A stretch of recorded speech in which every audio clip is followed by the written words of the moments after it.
Bonjour à tous et à toutes. C'est Isabelle Chevalier, membre de l'ordre maçonnique hermétique, et je suis ravie de vous retrouver pour une nouvelle vidéo passionnante et instructive. Nous allons aborder l'une des questions les plus mystérieuses qui ait jamais captivé l'esprit humain. Si l'univers est sorti du néant, d'où vient le néant? Cette question à première vue peut sembler paradoxale ou même sans réponse. Mais elle a été la toile de fond de nombreux débats intellectuels, non seulement dans le monde académique mais aussi dans les dîners familiaux et même sur les réseaux sociaux. Elle touche à des questions essentielles: qu'est-ce que la réalité? Qu'est-ce qui justifie l'existence de quelque chose plutôt que rien? Et si nous pouvons résoudre cette énigme, serions-nous alors un peu plus proches de comprendre la grande énigme de notre propre existence? Ce qui rend cette question particulièrement intrigante, c'est qu'elle ne relève pas d'une seule discipline. Elle est à la croisée de multiples domaines d'études, et chacun apporte son propre éclairage. Tout d'abord la physique. Les physiciens se sont penchés sur cette question notamment en étudiant le Big Bang, les lois de la thermodynamique, et le concept du vide quantique.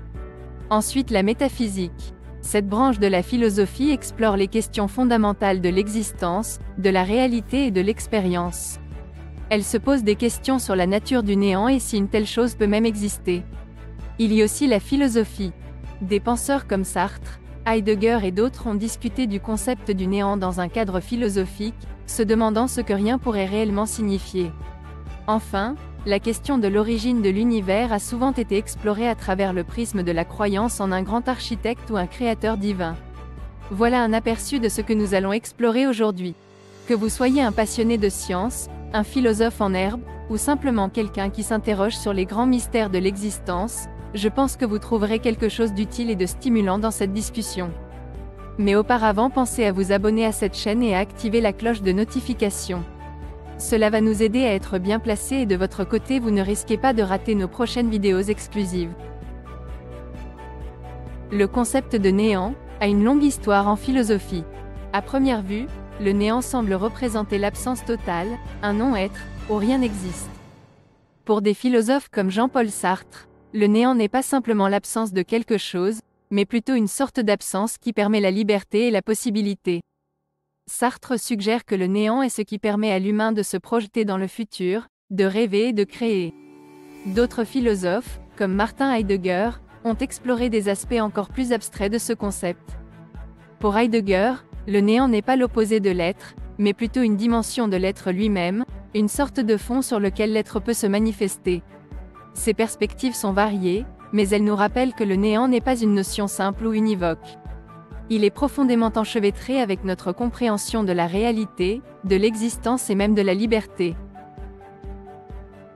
Passons maintenant de la philosophie à la science, où le concept de néant prend une tournure très différente. En physique, ce qui ressemble le plus au néant est le vide quantique, un espace apparemment vide de matière et d'énergie. Mais si vous croyez que cet espace est vraiment rien, vous seriez surpris. Le vide quantique est loin d'être vide au sens classique du terme. Il est plutôt un bouillonnement d'énergie et de particules virtuelles qui entrent et sortent constamment de l'existence. Grâce à des phénomènes comme l'effet Casimir et l'énergie du point zéro, nous savons que cet espace vide possède des propriétés physiques réelles. Il peut par exemple exercer une pression sur les objets environnants. C'est aussi, selon certaines théories, le lieu d'où pourrait surgir notre univers. Ce que la science nous apprend, c'est que même ce qui semble être rien en termes de matière et d'énergie est en fait un domaine d'activité intense, régi par des lois physiques bien précises. Le néant de la science n'est donc pas vraiment rien. Donc, que ce soit dans la philosophie ou dans la science, le néant est un concept riche et complexe qui déstabilise nos notions préconçues de l'existence et de la réalité. Après avoir abordé le néant sous des angles philosophiques et scientifiques, penchons-nous sur une manière peut-être plus accessible de conceptualiser le rien, l'équation mathématique 0 égale 0. À première vue, cette équation semble être une tautologie, une vérité qui ne nous dit pas grand-chose. Le 0 est égal au 0, le rien n'est égal au rien. Cela semble presque trivial, mais en réalité, c'est profondément mystérieux. Pourquoi quelque chose existe-t-il plutôt que rien? Pourquoi n'avons-nous pas un univers où 0 égale 0, représente la réalité totale? Mais que se passerait-il si nous pouvions contourner cette équation? Considérons l'expression plus 1, plus moins 1, égale 0. Cette équation nous montre que le néant, représenté par 0, peut être le résultat de la somme de deux éléments opposés. Ce contournement est plus qu'un simple jeu mathématique, il pourrait être une métaphore puissante pour la création de l'univers. Et cette idée n'est pas aussi farfelue qu'elle peut le sembler à première vue. En physique, l'idée que l'univers pourrait être issu de rien par un processus similaire est un sujet de sérieux débat et de recherche. Dans certains modèles cosmologiques, l'univers a pu surgir du vide quantique, où des paires de particules et d'antiparticules, un peu comme notre plus et notre moins 1, se forment et se détruisent continuellement. Si l'énergie positive de la matière est exactement compensée par l'énergie négative de la gravité par exemple, alors le bilan total peut être nul. Cela va même plus loin. Stephen Hawking entre autres, a suggéré que l'univers pourrait être une sorte de fluctuation quantique à grande échelle, où les lois de la physique permettent un univers à énergie totale nulle de surgir à partir du néant quantique. Ces théories montrent que l'idée d'un univers issu du néant est un concept qui mérite d'être exploré, à la fois en physique et en métaphysique. En résumé, l'équation 0 égale 0 n'est peut-être pas aussi simple qu'elle peut sembler. En la repensant comme plus 1, plus moins 1, nous ouvrons une porte vers une compréhension plus riche de ce que le néant pourrait être et comment étonnamment il pourrait être la clé de l'existence même de notre univers. Nous allons voir maintenant comment ces idées s'entrelacent avec la nécessité d'un observateur, un autre concept qui à première vue, peut sembler étrange, mais qui est en fait au cœur de nombreuses questions sur l'existence et la réalité. Le concept d'observateur prend un tour particulièrement fascinant et complexe quand nous abordons la mécanique quantique. En mécanique quantique, les particules n'ont pas une position ou une vitesse définie jusqu'à ce qu'elles soient mesurées. Ce n'est pas que nous ne savons pas où elles sont, c'est que leur position est intrinsèquement indéfinie jusqu'à la mesure. Ceci est souvent illustré par le célèbre paradoxe du chat de Schrödinger, où un chat est à la fois vivant et mort jusqu'à ce qu'une observation soit faite. Ce problème de la mesure soulève une question fondamentale: quel est le rôle de l'observateur dans la réalité physique ? Cela nous amène à une question encore plus troublante: un observateur est-il nécessaire pour que les particules matérielles existent de manière définie ?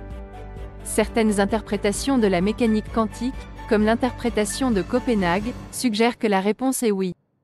D'autres, comme l'interprétation des mondes multiples, évitent la nécessité d'un observateur externe mais soulèvent des questions tout aussi énigmatiques sur la nature de la réalité. La question devient alors philosophique autant que scientifique. Si notre univers nécessite des observateurs pour cristalliser la réalité à partir d'un nuage de possibilités quantiques, cela change-t-il notre compréhension de ce que signifie exister ? Pour illustrer ce problème, examinons l'une des expériences les plus célèbres en physique quantique, l'expérience des fentes de Young. Dans cette expérience, des particules telles que des électrons sont tirées à travers deux fentes vers un écran. Quand on n'observe pas par quelle fente elles passent, elles semblent agir comme des ondes, créant un motif d'interférence sur l'écran. Mais si on observe par quelle fente elles passent, elles agissent comme des particules distinctes sans motif d'interférence. Ce paradoxe semble suggérer que la simple observation change la nature de la réalité. Ce n'est pas que l'observation nous donne des informations sur le système, c'est que l'observation elle-même semble influencer le comportement du système. En résumé, le rôle de l'observateur en mécanique quantique pose des questions fascinantes sur la nature de la réalité, de l'existence et même du néant dont nous parlions précédemment. Est-ce que l'existence matérielle est en quelque sorte activée par l'acte d'observation ? Ou l'observateur est-il simplement un autre élément d'un univers beaucoup plus vaste et complexe que ce que nos intuitions pourraient suggérer ? Ces questions sur le rôle de l'observateur mènent naturellement à des interrogations métaphysiques et théologiques. Si un observateur humain peut influencer la réalité à un niveau quantique, qu'en est-il de l'idée d'un grand architecte ? Cette idée peut être comprise de différentes manières, selon qu'on l'aborde avec une perspective déiste ou théiste. Dans une vision déiste, le grand architecte aurait mis en place les lois de la physique et de la cosmologie avant de laisser l'univers suivre son propre cours. Dans une perspective théiste, cet architecte n'est pas seulement le créateur mais aussi un acteur continu dans l'univers, intervenant et modifiant les événements. Il existe de nombreux arguments philosophiques et théologiques en faveur de l'idée d'un grand architecte. Parmi les arguments on trouve l'argument téléologique, qui suggère que la complexité et l'ordre apparent de l'univers nécessitent une sorte de conception intentionnelle. L'idée d'un grand architecte ou d'un créateur n'est pas propre à une seule culture ou religion. Elle prend différentes formes et noms à travers les traditions et les textes sacrés du monde. Dans le judaïsme, le christianisme et l'islam, cette idée est personnifiée en un Dieu tout-puissant et omniscient. Dans certaines traditions hindoues, le concept de Brahma s'approche d'une idée de créateur universel. Même dans des systèmes de pensée non théistes comme le bouddhisme, des questions sur l'origine et la nature fondamentale de l'univers sont abordées, bien que de manière différente. Il est intéressant de noter que même si les détails diffèrent, le questionnement sur un grand architecte ou sur une origine ultime est presque universel à travers les cultures et les temps. Cela suggère que cette question touche à quelque chose de fondamental dans la nature humaine et dans notre quête pour comprendre le monde qui nous entoure. Il convient de noter que le concept du grand architecte de l'univers en franc-maçonnerie est souvent entouré de mystères et considéré comme un grand secret initiatique. La nature exacte de ce grand architecte est délibérément gardée vague dans les premiers degrés de l'initiation, et des révélations plus profondes sur ce sujet sont réservées pour les hauts degrés. Ces révélations peuvent varier selon les rites et les traditions, mais elles visent généralement à élargir la compréhension de ce concept, transcendant souvent les explications simplistes pour englober des aspects plus complexes de la cosmologie, de la philosophie et de la spiritualité. Le grand architecte n'est pas seulement un symbole de l'ordre cosmique, mais aussi un principe qui guide la quête maçonnique de la vérité et de la sagesse. Le mystère entourant ce concept sert à encourager une exploration plus profonde, non seulement en ce qui concerne la structure de l'univers mais aussi pour comprendre les principes éthiques et moraux qui devraient guider l'humanité. Dans la franc-maçonnerie, le grand architecte de l'univers est donc un concept riche et multidimensionnel qui sert de point focal pour des interrogations spirituelles, philosophiques et éthiques. Sa nature mystérieuse et secrète en fait un outil puissant pour l'initiation et l'enseignement, stimulant la curiosité et la recherche personnelle tout en fournissant un cadre unificateur pour des individus venant de croyances et de disciplines variées. Nous voici à la fin de cette exploration multidisciplinaire fascinante. Nous avons plongé dans les profondeurs de la physique, de la philosophie, de la métaphysique, et même de la théologie pour aborder une des questions les plus mystérieuses et complexes qui ait jamais captivé l'esprit humain. Si l'univers est sorti du néant, d'où vient le néant? Chacune des disciplines que nous avons explorées apporte son propre éclairage, et pourtant, en dépit de nos avancées scientifiques et philosophiques, la question demeure ouverte, titillant notre curiosité et démontrant l'ampleur de ce que nous ne savons pas encore. Est-ce que la réponse réside dans une équation encore inconnue qui englobe à la fois les lois de la mécanique quantique et celles de la relativité? Est-ce qu'elle se trouve dans une compréhension plus profonde de la conscience elle-même, en tant qu'observateur fondamental de la réalité? Ou peut-être que la clé réside dans une compréhension plus universelle de la spiritualité et de l'existence d'un grand architecte?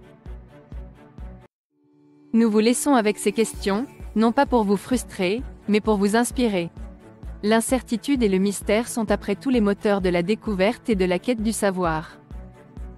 Ils sont les raisons pour lesquelles nous nous levons le matin, avides de comprendre un peu plus du monde qui nous entoure, et éventuellement, de trouver notre propre place au sein de ce grand mystère cosmique.